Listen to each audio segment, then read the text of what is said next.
Mr. President, ladies and gentlemen, we're in the midst of a great revolution. A revolution in Israel's standing among the nations. This is happening because so many countries around the world have finally woken up to what Israel can do for them.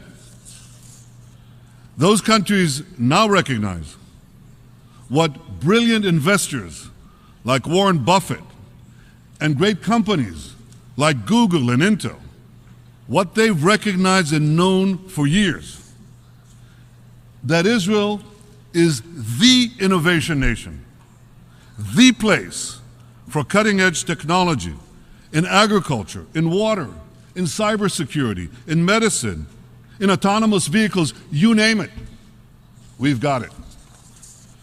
Those countries now also recognize Israel's exceptional capabilities in fighting terrorism. In recent years, Israel has provided intelligence that has prevented dozens of major terrorist attacks around the world. We have saved countless lives. Now, you may not know this, but your governments do. And they are working closely together with Israel to keep your country safe and your citizens safe. I stood here last year on this podium, and I spoke about this profound change in Israel's standing around the world. And just look at what has happened since. In 1 year, hundreds of presidents, prime ministers, foreign ministers, and other leaders have visited Israel, many for the first time. Of these many visits, 2 were truly historic. In May, President Trump became the first American president to include Israel in his first visit abroad.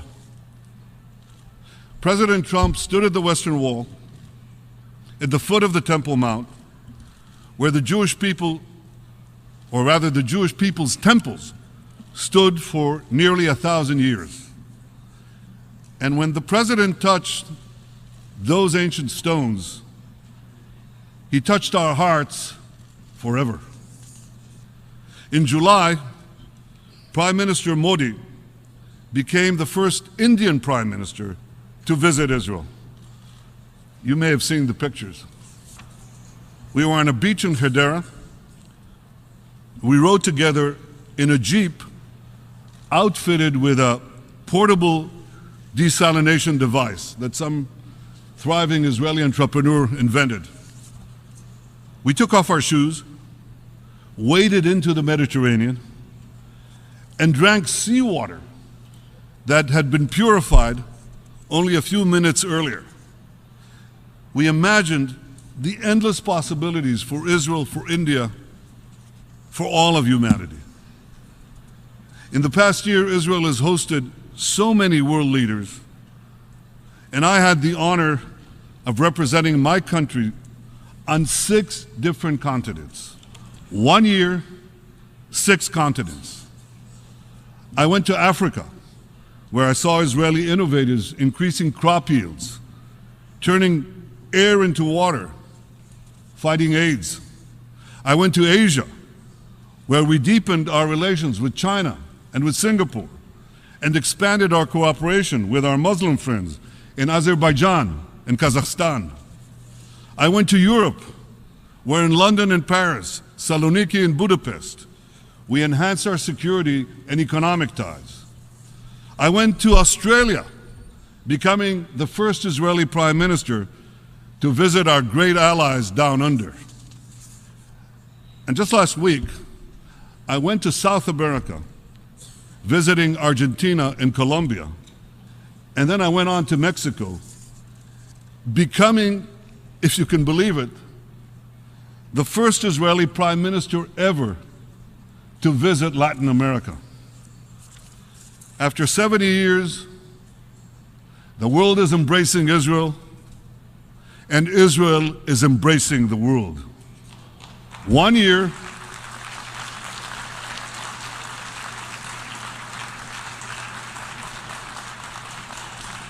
one year, 6 continents.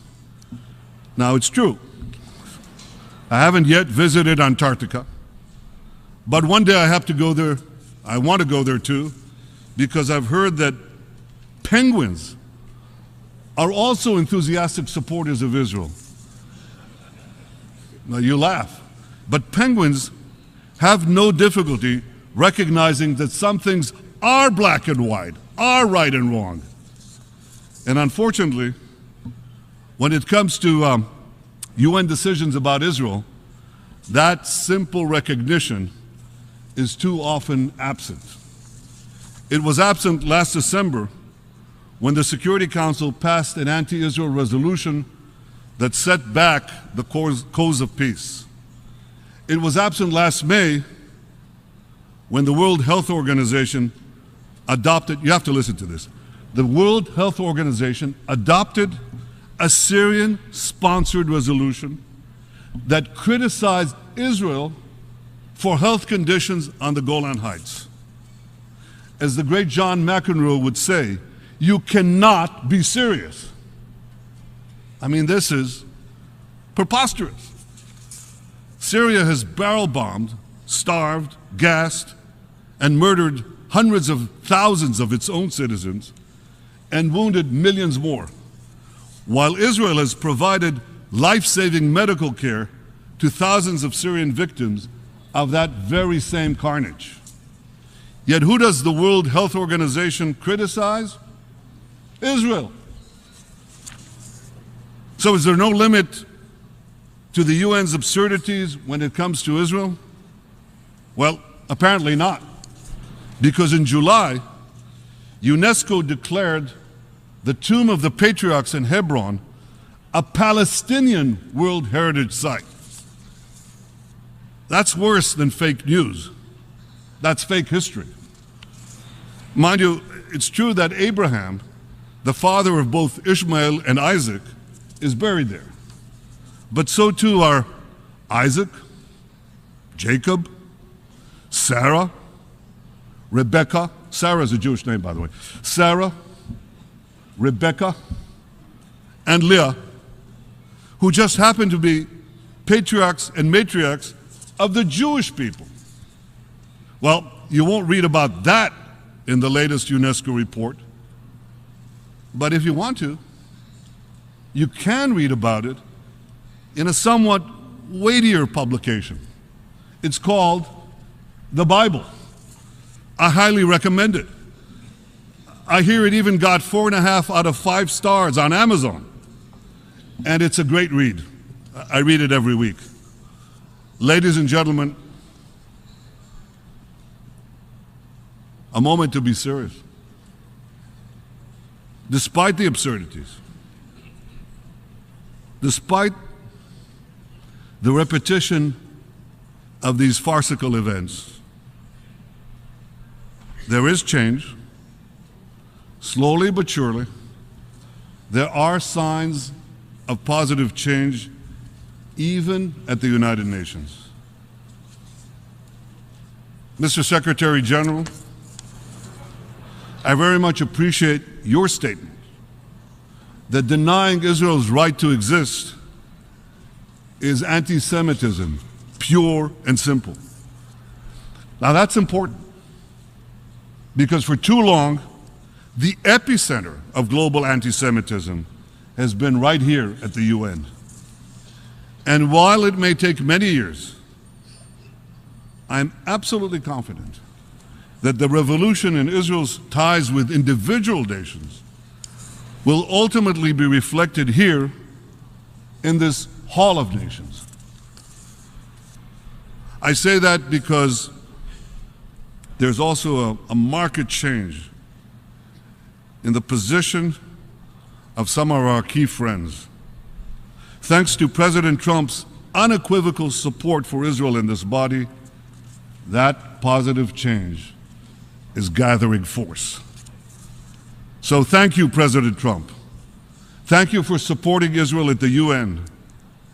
And thank you for your support, Ambassador Nikki Haley. Thank you for speaking the truth about Israel.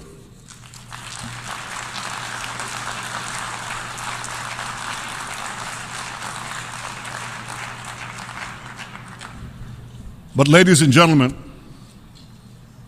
here at the UN, we must also speak the truth about Iran, as President Trump did so powerfully this morning. Now, you know, I've been ambassador to the UN, and I'm a long-serving Israeli prime minister, so I've listened to countless speeches in this hall.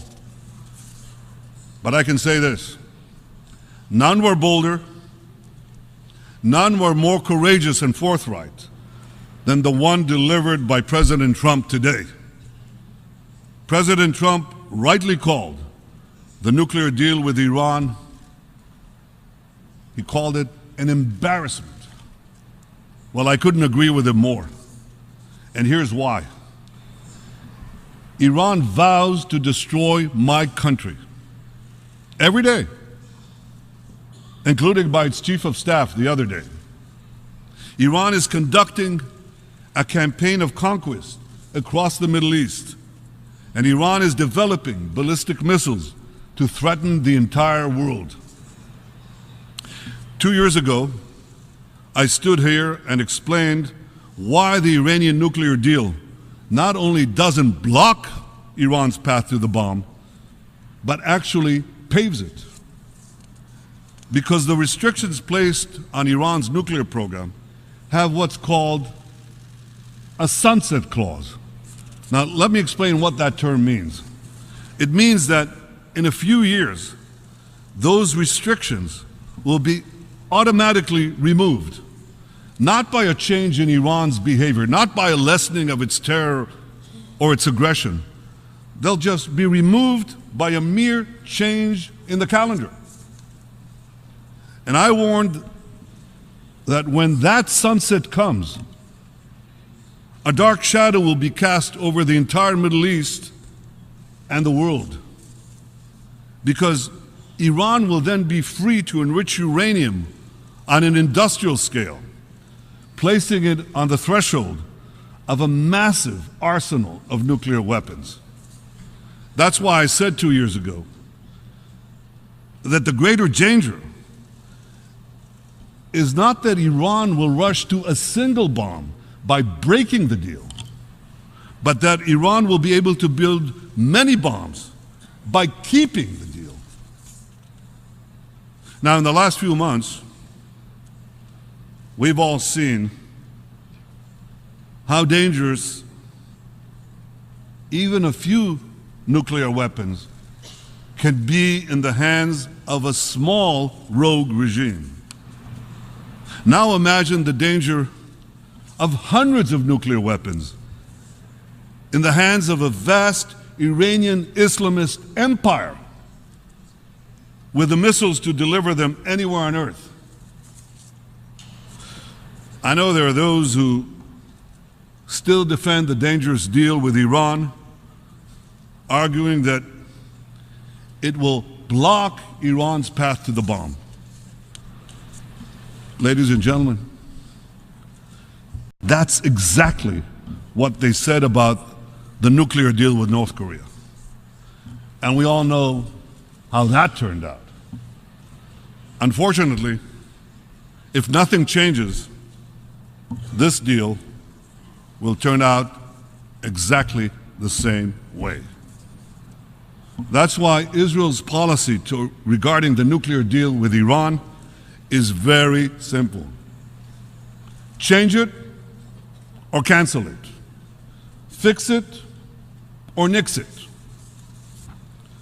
Nixing the deal means restoring massive pressure on Iran, including crippling sanctions, until Iran fully dismantles its nuclear weapons capability. Fixing the deal requires many things, among them inspecting military and any other site that is a suspect, and penalizing Iran for every violation. But above all, fixing the deal means getting rid of the sunset clause. And beyond fixing this bad deal, we must also stop Iran's development of ballistic missiles and roll back its growing aggression in the region. I remember we had these debates. As you know, I took a fairly active role in them. And many supporters of the deal naively believed that it would somehow moderate Iran. It would make it a responsible member, so they said, of the international community. Well, you know, I strongly disagreed. I warned that when the sanctions on Iran would be removed, Iran would behave like a hungry tiger unleashed, not joining the community of nations, but devouring nations, one after the other. And that's precisely what Iran is doing today. From the Caspian Sea to the Mediterranean, from Tehran to Tartus, an Iranian curtain is descending across the Middle East. Iran spreads this curtain of tyranny and terror over Iraq, Syria, Lebanon, and elsewhere. And it pledges to extinguish the light of Israel. Today I have a simple message for Ayatollah Khamenei, the dictator of Iran. The light of Israel will never be extinguished.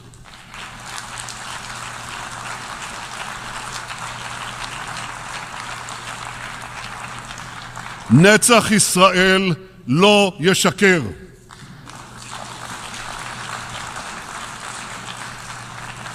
Those who threaten us with annihilation put themselves in mortal peril. Israel will defend itself with the full force of our arms and the full power of our convictions. We will act to prevent Iran from establishing permanent military bases in Syria for its air, sea, and ground forces. We will act to prevent Iran from producing deadly weapons in Syria or in Lebanon for use against us. And we will act to prevent Iran from opening new terror fronts against Israel along our northern border. As long as Iran's regime seeks the destruction of Israel, Iran will face no fiercer enemy than Israel. But I also have a message today for the people of Iran. You are not our enemy. You are our friends. Shoma duste ma hestid. One day, my Iranian friends, you will be free from the evil regime that terrorizes you, hangs gays, jails journalists, tortures political prisoners, and shoots innocent women like Nida Sultan, leaving her choking on her own blood on the streets of Tehran. I have not forgotten Nida. I'm sure you haven't too. And so, the people of Iran, when your day of liberation finally comes, the friendship between our two ancient peoples will surely flourish once again. Ladies and gentlemen, Israel knows that in confronting the Iranian regime, we are not alone. We stand shoulder to shoulder with those in the Arab world who share our hopes for a brighter future. We've made peace with Jordan and Egypt, whose courageous president, Abdel Fattah al-Sisi, I met here last night. I appreciate President al-Sisi's support for peace, and I hope to work closely with him and other regions and other leaders in the region to advance peace. Israel is committed to achieving peace with all our Arab neighbors, including the Palestinians. Yesterday, President Trump and I discussed all of this, at great length. I appreciate President Trump's leadership, his commitment to stand by Israel's side, his commitment to advance a peaceful future for all. Together we can seize the opportunities for peace, and together we can confront the great dangers of Iran. The remarkable alliance between the United States and Israel has never been stronger, never been deeper. And Israel is deeply grateful for the support of the Trump administration, the American Congress, and the American people. Ladies and gentlemen, in this year of historic visits and historic anniversaries, Israel has so much to be grateful for. 120 years ago, Theodor Herzl convened the first Zionist Congress to transform our tragic past into a brilliant future by establishing the Jewish state.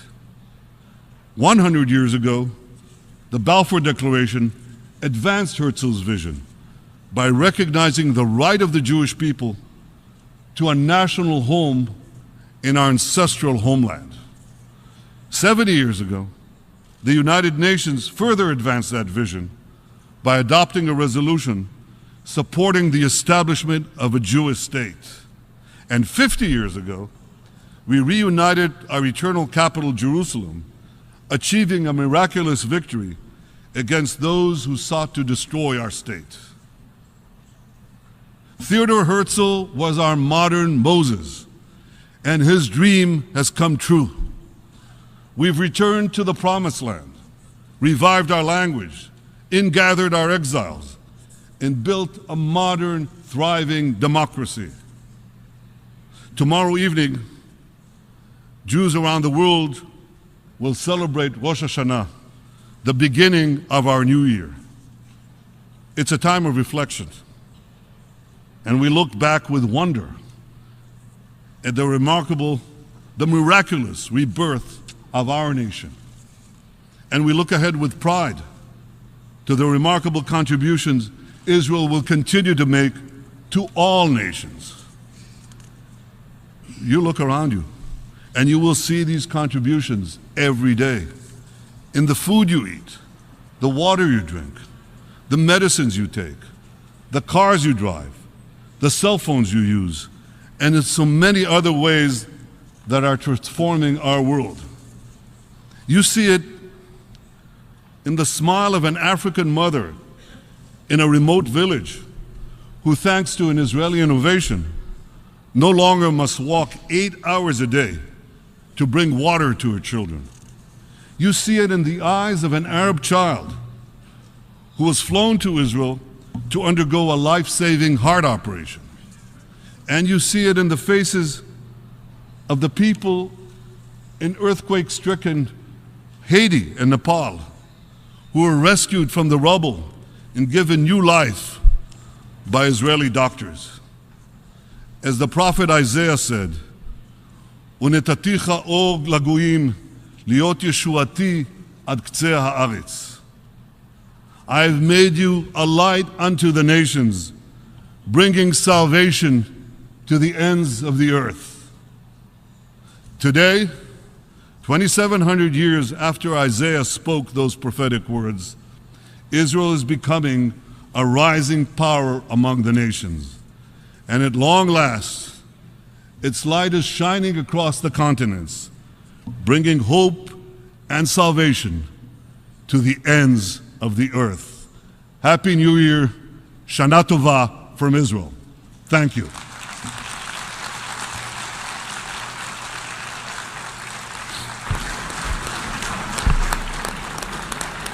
On behalf of the General Assembly, I wish to thank Prime Minister Netanyahu of the State of Israel for the statement just made.